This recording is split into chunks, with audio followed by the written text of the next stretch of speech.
Hey, so earlier I was actually recording today's update of the situation, and then this happens. But I thought I would just add this. There's a rocket right now, or a siren right now for a rocket.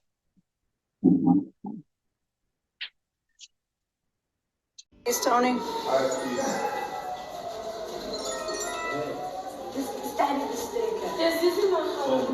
All right, so yeah, you call Moshe.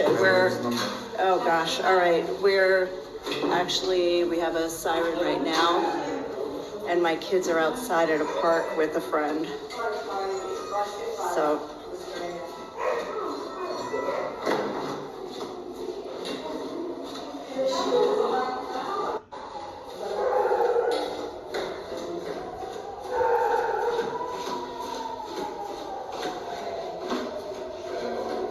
okay. So this is the shelter. As you can hear the siren. Oh,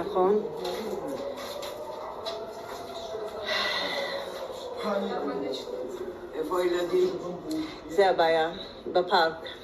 מי? טוני? לא, טוני פה. מי?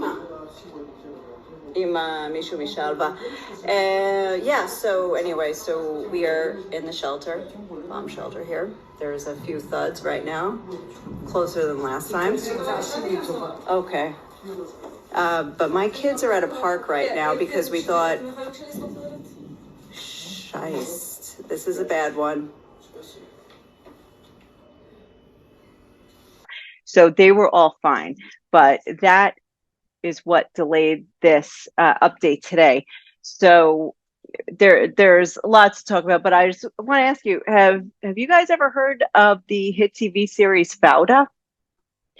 If you haven't, this is probably not a great time to start watching it, but it's this super suspenseful TV series about an undercover Israeli unit that goes into Palestinian areas to root out terror cells.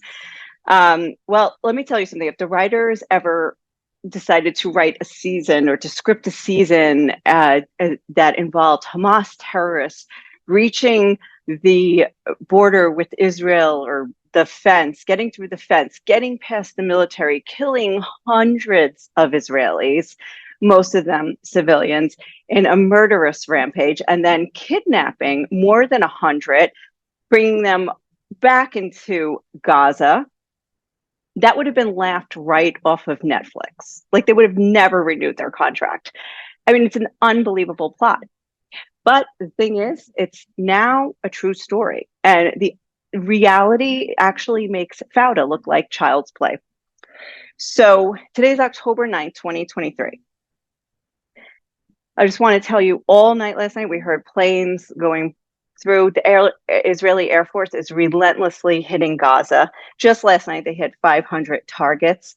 And unlike Israel, Gaza doesn't have bomb shelters. And the destruction there is absolutely catastrophic. The death toll in Israel currently stands, I believe, as of this time, the official death toll was 700 this afternoon. I'm not sure if it has changed. The Palestinian death toll is 560, close to 600, and both are expected to rise. The casualties on the Israeli side include Americans, French, Germans, and Thai. Hamas said that they have 100 hostages, whereas the Islamic Jihad is holding 30. Hamas is also saying that some Israelis have been killed in the Israeli bombings over there. That's unconfirmed. But Israel's also striking from the sea. Now, Israel's mobilized 300,000, maybe 400,000 now. I saw that number somewhere. See, the numbers are flying fast and furious, and I have no idea exactly what is the most accurate information. But right now, everybody's looking to the north, because just today, as I was trying to film this first one, there were 2 infiltrations into Israel from the northern border, from Lebanon. into Israel. And there was even a shootout between Israeli soldiers. They killed two, three Israeli soldiers were wounded. So anyway, so whether or not another front is going to open up is the question right now. The Israeli Defense Minister Yoav Gallant has ordered a complete lockdown of Gaza, meaning no electricity, no food, no fuel will be delivered there. He said, "We are fighting barbaric terrorists and we will respond accordingly." But now we're asking whether or not this is shaping up to be a regional war. The Wall Street Journal just reported today that Iran, I know, breaking news, right, helped Hamas plan the attack. But apparently the attack was a year in the making, if not more. And of course, in retrospect, it does look the only way to get that many people across the border must have been very well planned out. But Iran also has proxy groups in Syria and Lebanon. Lebanon, being Hezbollah, is who they have there.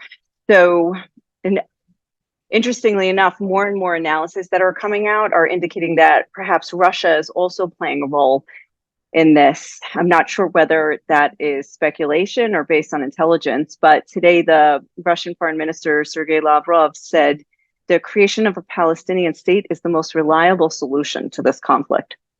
So also the US is sending an aircraft carrier to Israeli waters. Apparently I heard a report that a B-52 bomber has landed in Israel. Again, unconfirmed, lots of information, like I said, just coming in. Announcement right now on the news. I'll get that to you later. Rockets have been flying almost nonstop in the south, nonstop. So we got one here today in Jerusalem, which is rare to get them in Jerusalem. There was also one that landed near the airport by Tel Aviv. Most international flights, by the way, have been canceled. And we've heard that just very few flights are running. And El Al is probably going to be the only airline running after. It's usually what happens in times like this. But Israelis are stranded outside the country. And there are tourists that are trying to get out of here at the same time. There are two countries that apparently are evacuating their citizens, Poland and Portugal. So people were running to bomb shelters all day in the south. They were actually warned to beware of ambushes on their way out of their house to a shelter. So there are still infiltrations ongoing. There is an unknown number of terrorists that cross through the border and are still in Israel. We haven't heard numbers of how many have been killed, how many have been captured.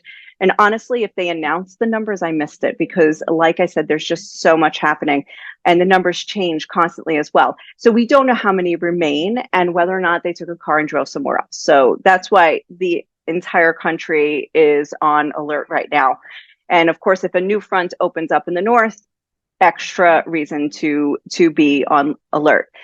One report did say that between 800 to 1,000 Gazans infiltrated into Israel.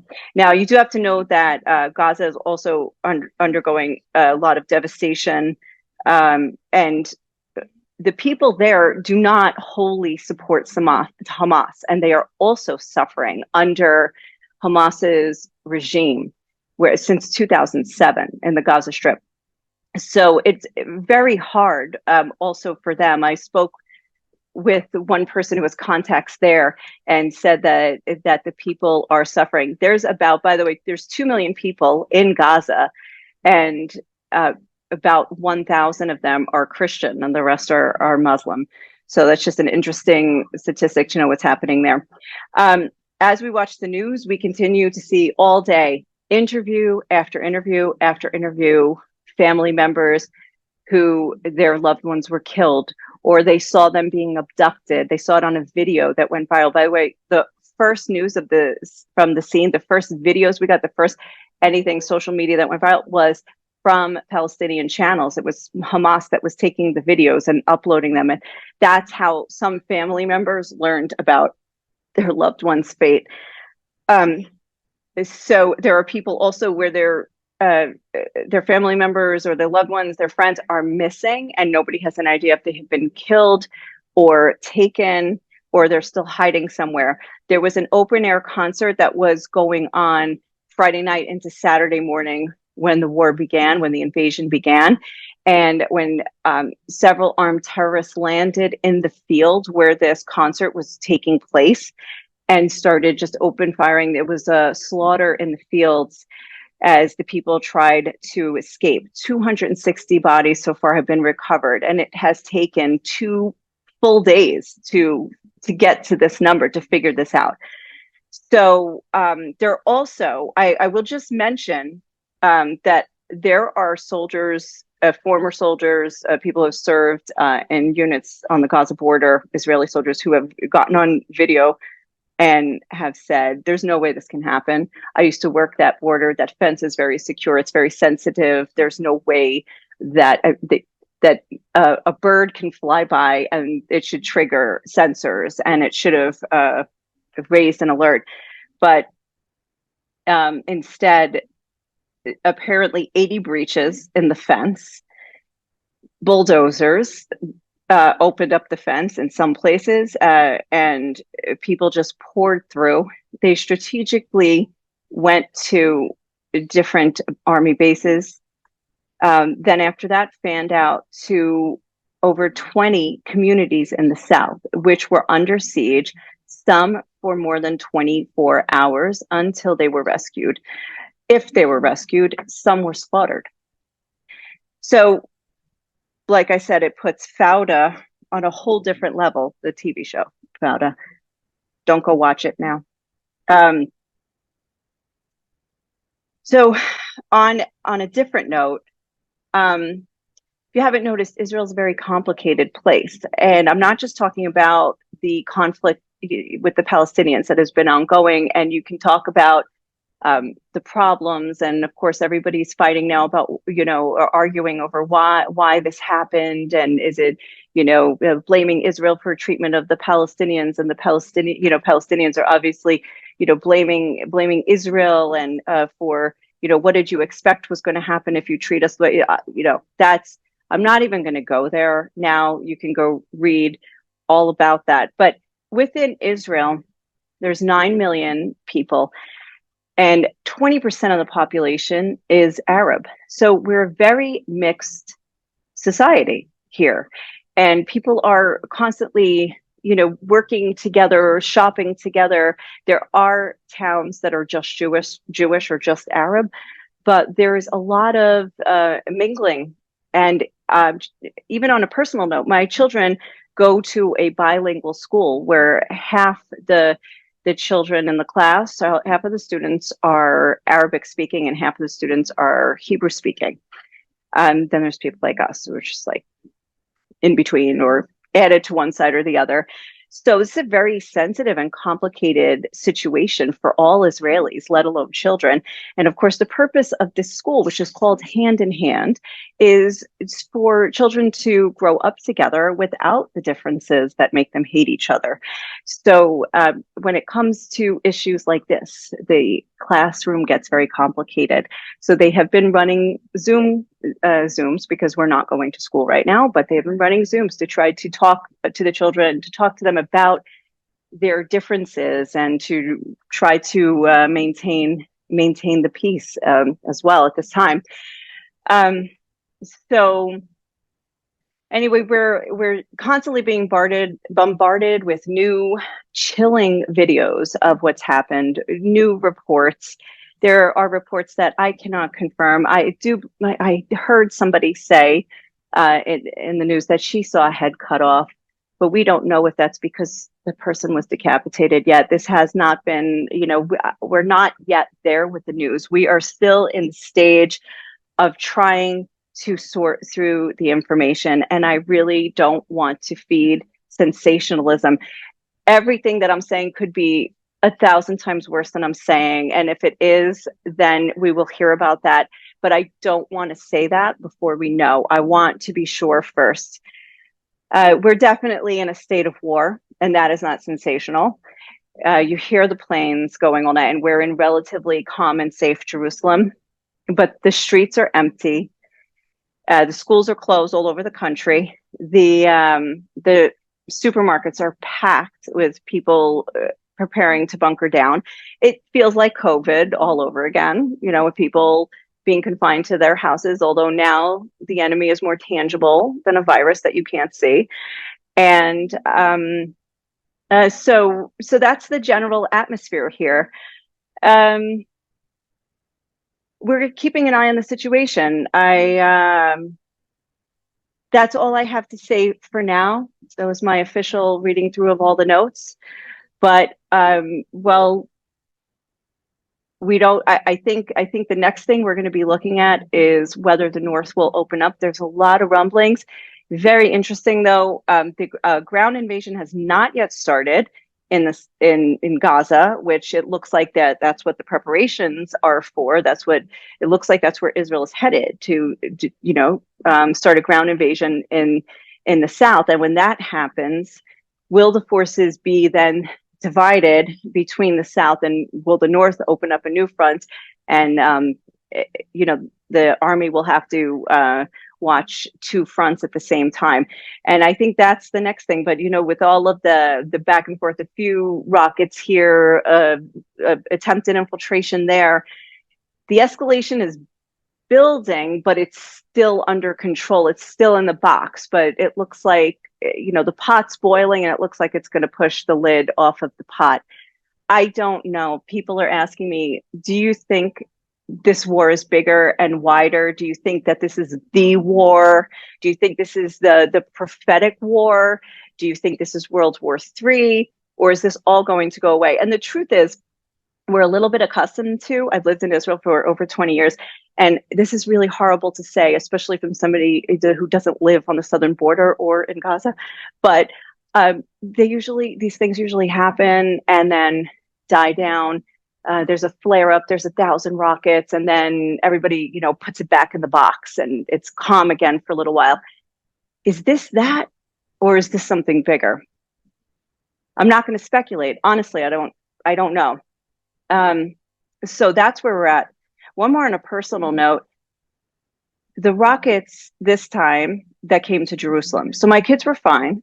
And they ran to a shelter. The person who had them, very awesome, responsible guy who volunteered at Shalva, which is a center for people, for children with disabilities. He ran them to a nearby shelter, and then we picked them up right after.